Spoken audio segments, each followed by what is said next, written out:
देखो चलो देखते हैं। दूसरा बिंदु है आपके पास है 4, और ये जो रेखाखंड को अनुपात में डिवाइड करता है उसके बिंदु की निर्देशांक m1 अनुपात m2 बराबर 2:3। अब यहां से अपने को फार्मूला लगाना है प्रश्न अनुसार। x बराबर m1 x2 plus m2 x1 बटे में m1 प्लस m2। दूसरा फार्मूला है आपका y बराबर m1 y2 plus m2 y1 बटे में m1 प्लस m2। अब हमें इस बिंदु के निर्देशांक निकालना है कि किस अनुपात जिस अनुपात में विभाजित करते हैं उस बिंदु के निर्देशांक क्या होंगे। तब x बराबर m1 की वैल्यू हमारे पास है 2, ये m1 की है, ये m2 की है, ये x1, ये y1, ये x2 और ये y2। तो यहाँ से x2 की वैल्यू आपके पास में 4 है, प्लस m2 की वैल्यू आपके पास 3 है, x1 की जो वैल्यू है वो आपके पास में -1 बटे में m1 प्लस m2 यानी कि 2 प्लस 3 कोमा इधर रखेंगे मान y बराबर m1 की वैल्यू वही 2 की 2, y2 की जो वैल्यू है वो आपके पास है -3 प्लस m2 की वैल्यू आपके पास है 3, y1 की वैल्यू आपके पास है 7,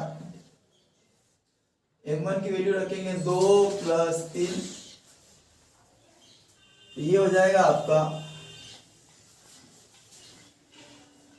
x बराबर 4 का गुणा 2 में करेंगे तो ये हो जाएगा आपका 8, प्लस अब ये प्लस है -1 का गुणा जब +3 में करेंगे तो ये हो जाएंगे -3 बटे में 3 और 2 हो जाएंगे आपके 5, 3 + 2 5 कोमा y बराबर -3 का गुणा 2 में करेंगे तो ये हो जाएगा -6 प्लस 7 या 21 बटे में 3 2 5। x बराबर 8 में से 3 घटा देंगे तो ये बचेगा आपका 5 बटे में 5, 5 से 5 डिवाइड कर दो, x बराबर बच जाएगा अपने पास में 1, यानी कि x का जो मान है वो हमारे पास आ गया भैया 1।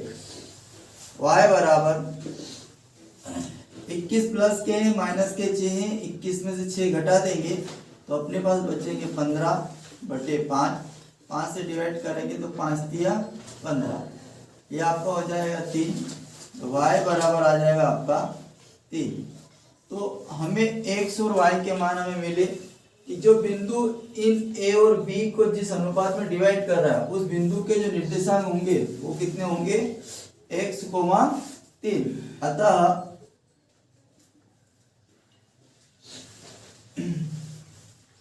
अतः उस